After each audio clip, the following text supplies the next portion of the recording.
ശ്രീമദ് ഭാഗവതം എന്ന് പറഞ്ഞാൽ ത്രിഗുണങ്ങൾക്കും അപ്പുറത്താണ്. സാക്ഷാൽ ഭഗവാനാണ്. പ്രത്യക്ഷ കൃഷ്ണ ഏവഹി. ഓരോ ശ്രീമദ് ഭാഗവതത്തിലെ ഓരോ ശ്ലോകങ്ങളും സാക്ഷാൽ ഭഗവാൻ തന്നെയാണ്. നമ്മൾ നന്നായി ഫോക്കസ് ചെയ്ത് കേൾക്കുകയാണെങ്കിൽ അത് നമ്മുടെ ബോധത്തെ ഉയർത്തും. ഈ സത്സംഗം കേൾക്കുന്നതിലൂടെ, ഭാഗവത പഠനത്തിലൂടെ, ഇനി വേറൊരു കാര്യം എന്ന് പറഞ്ഞാൽ ആ ബോധം കണക്റ്റഡ് ആവാതെ ഭാഗവതം പഠിച്ചിട്ടും കാര്യമില്ലേ. അതെന്താണെന്ന് ചോദിച്ചാൽ ഭാഗവതം പവർഫുൾ ആണ്, പക്ഷെ അത് കയറേണ്ട രീതിയിൽ കയറണം ഉള്ളിലോട്ട്.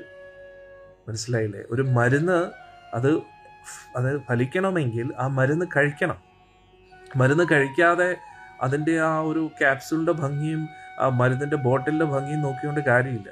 അതുകൊണ്ട് നമ്മുടെ നാട്ടിലായാലും എവിടെയായാലും ഒരുപാട് ഭാഗവത സപ്താഹങ്ങൾ നടക്കുന്നുണ്ട്. പക്ഷേ ആഴത്തിലോട്ട് ഒരു ശ്ലോകത്തിൽ പോലും നമ്മൾ പോകാറില്ലേ.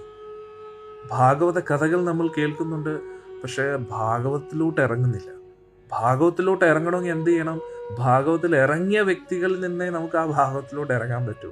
അപ്പോൾ ആ മരുന്ന് ഉള്ളിലോട്ട് പ്രവേശിക്കുമ്പോഴാണ് ഭാഗവതത്തിൻ്റെ മഹത്വം നമ്മൾ മനസ്സിലാക്കുക.